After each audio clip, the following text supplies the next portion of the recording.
Olá, somos integrantes do 7º semestre de Medicina Veterinária. Vamos apresentar um vídeo aula sobre a radiologia do sistema digestório.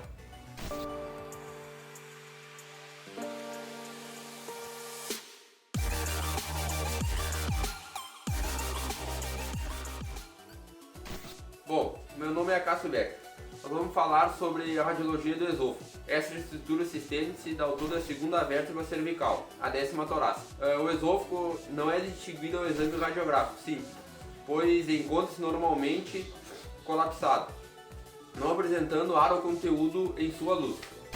Sou Alex Lemes, vou falar sobre o esofagograma, o exame contrastado do esôfago, para qual se usa um contraste positivo, em geral sulfato de bário. Recomenda-se o composto orgânico, em caso de suspeita de solução de continuidade de parede do órgão.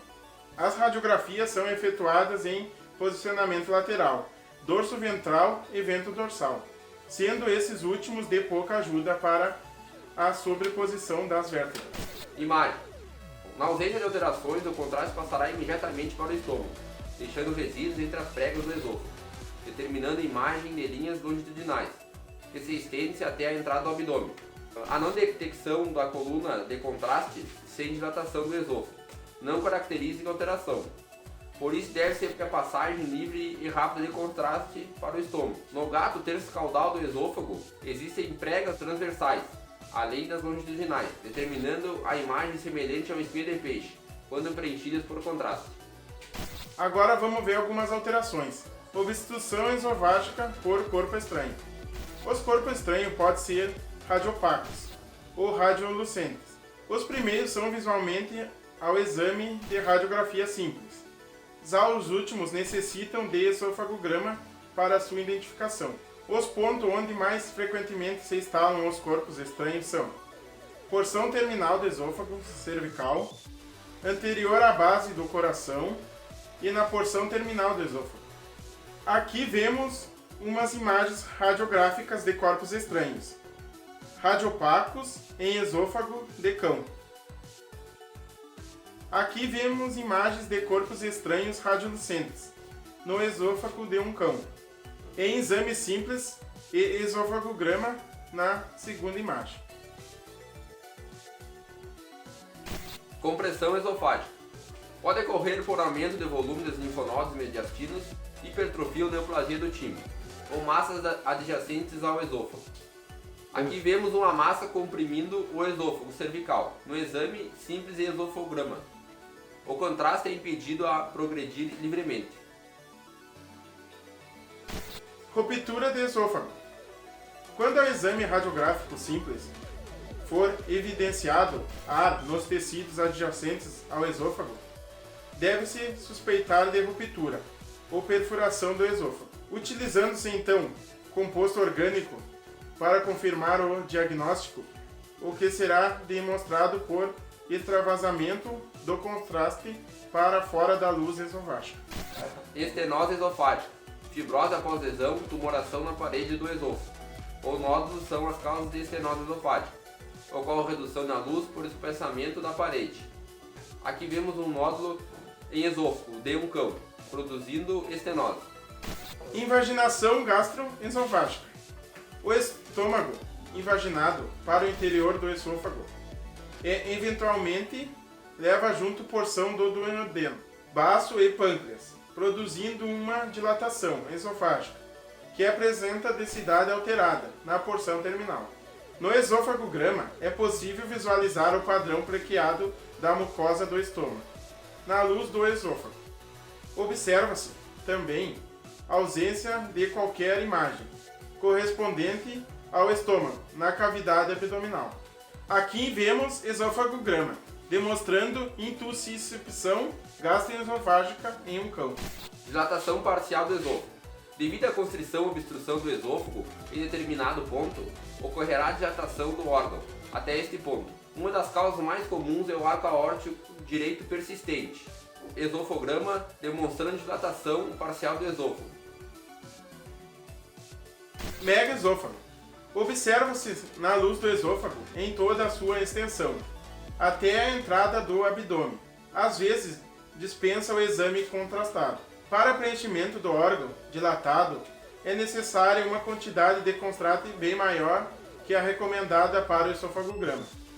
O megaesôfago pode ser causado por acalasia ou tumor de cárdia. Aqui vemos uma radiografia de megaesôfago em um cão. E na imagem 2 vemos esofagograma demonstrando quantidade insuficiente de contraste devido à grande distensão.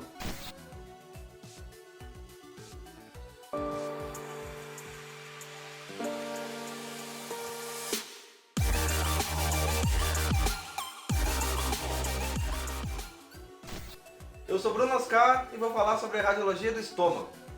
Este órgão se localiza na porção cranial do abdômen, aparecendo parcialmente sobreposto ao fígado, nas radiografias.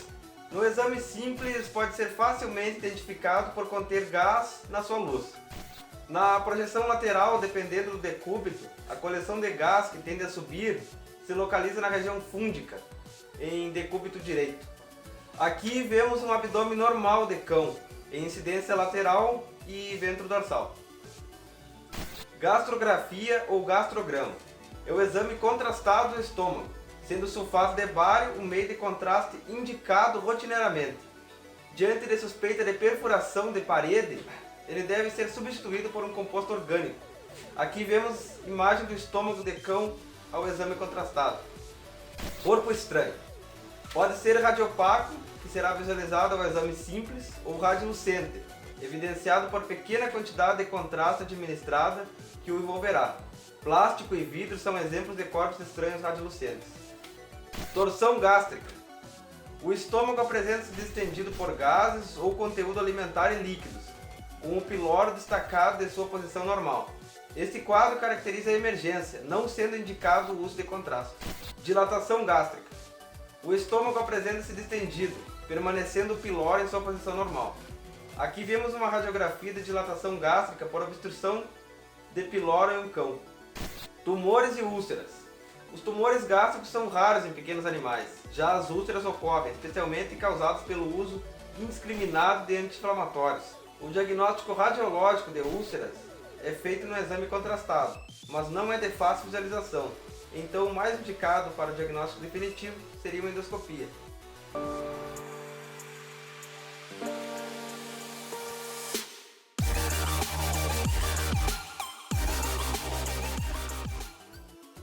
Olá, eu sou o Bruno Ramos e vou falar sobre a radiologia do intestino delgado. Vou falar um pouco do exame simples das alças intestinais, né, que são distinguidas facilmente quando apresentam gás e luz, ou conteúdo de densidade diferente dos tecidos adjacentes. A gordura na cavidade peritoneal pode ter densidade radiológica diferente das vísceras, proporciona uma distensão. Animais muito magros ou jovens têm imagem do abdômen bastante homogênea pela ausência de gordura e na presença de líquido livre na cavidade, como em caso de ascite, peritonite, hemoperitoneo ou qualquer efusão peritoneal. Haverá uma opacificação homogênea na imagem, no caso, dificultando ou impedindo totalmente a distensão de qualquer estrutura. Agora eu vou falar um pouco do trânsito intestinal. Esse exame contratado das alças intestinais é feito num paciente adequadamente preparado para o exame. O intestino apresenta diâmetro uniforme, superfície mucosa, relativamente lisa e parede fina, e quando em condições normais de saúde, né? Aqui vamos mostrar o trânsito intestinal normal em um cão e em projeção ventro-dorsal e projeção lateral. Daí a imagem 1 e a 2 ali mostra o trânsito normal de um cão. Agora eu vou falar um pouco da obstrução, que pode ser completa ou parcial. No primeiro caso, a imagem radiográfica demonstra a dilatação por gases ao conteúdo alimentar das alças intestinais, anteriores ao ponto de obstrução. Ali a imagem mostra ali na imagem 1 e a 2, uma obstrução intestinal em projeção lateral ventro-dorsal. Ou obstrução pode ser parcial no caso. Nesse caso não haverá retenção significativa de gases, podendo necessitar contraste para o diagnóstico.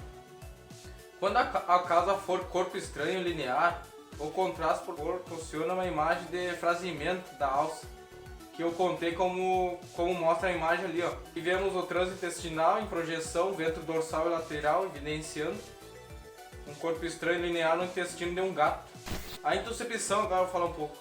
Ela pode ser completa ou incompleta. A invaginação de uma porção da alça em outra determinada, eventualmente uma imagem de uma estrutura tubular com densidade de água, comparada por alguns autores a uma salsicha. Evita-se a administração de contraste, dando-se preferência ao exame ecográfico em um lugar do contrastado. Quando causar obstrução completa, a imagem será semelhante a esta. No caso de hérnia, as alças intestinais com seu conteúdo gasoso ou com contraste, ou outros órgãos, como o fígado, útero e estômago, serão visualizados fora da cavidade abdominal. Vamos dar um exemplo de hérnia diafragmática, quando as vísceras estão insinuadas no tórax. Aqui vemos uma perda da linha do diafragma, presença de alças intestinais com gases e estruturas radiopáticas insinuadas no tórax. Bem visível a imagem, dá para se observar bem. Outro exemplo é a hérnia inguinal. Aqui vemos a hérnia inguinal em uma cadela prenhe. O corno anterior do feto compõe o conteúdo herniário.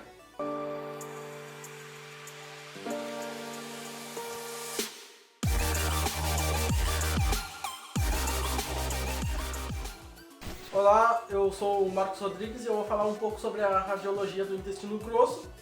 É dividido em seco, colo e reto, e esse segmento do intestino grosso é facilmente identificado pelo exame radiológico, pela sua localização, pelo seu tamanho e pelo seu conteúdo. O seco do cão tem como sua forma em forma de C, que está cheio de gás, identificado no lado direito do abdômen, em projeção ventro-dorsal. No caso, esta projeção observa-se o cólon ascendente no lado direito do abdômen, o cólon transverso da direita para a esquerda e descendendo no lado esquerdo, que desce até o reto. Colonografia ou enema baritado.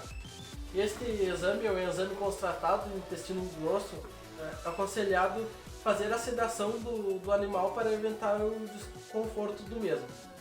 Algumas alterações que acometem o intestino grosso são as mesmas que acometem o intestino delgado, mais megacolon e fecaloma, que veremos na imagem a seguir. Megacolon com conteúdo fecal em projeção lateral. Também existe a hérnia perineal, que veremos nesta radiografia. Também veremos a atresia anal, nesta outra, que é uma atresia anal em um felino com 4 dias de vida, com as alças intestinais distendidas por gases. Intussuscepção iliocólica, que veremos nesta. E a intersuscepção iliocólica em um cão, no quais as alças do intestino delgado apresentam distendida por gases, isto numa projeção lateral.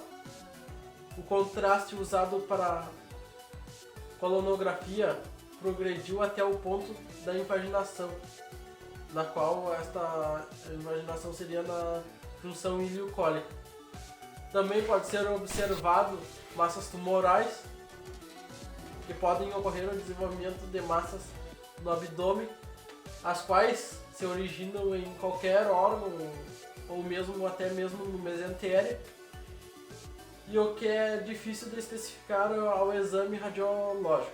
Importante, diante de massas que ocupam grande parte do abdômen, que vemos uma massa no abdômen e no tórax do mesmo paciente com metástase pulmonares, e isso não deve ser confundido com efusão pleural. Pneumoperitônio pode ocorrer como consequência da perfuração em alças intestinais. A radiolucência distribuída em toda a cavidade é observada, como aqui vemos o pneumoperitônio causado por perfuração de uma alça intestinal em um gato.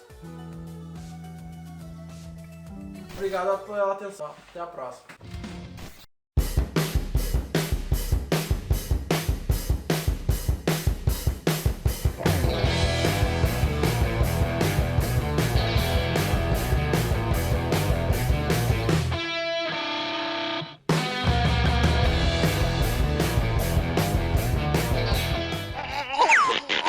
O que você tá fazendo, bobão? Tá achando graça?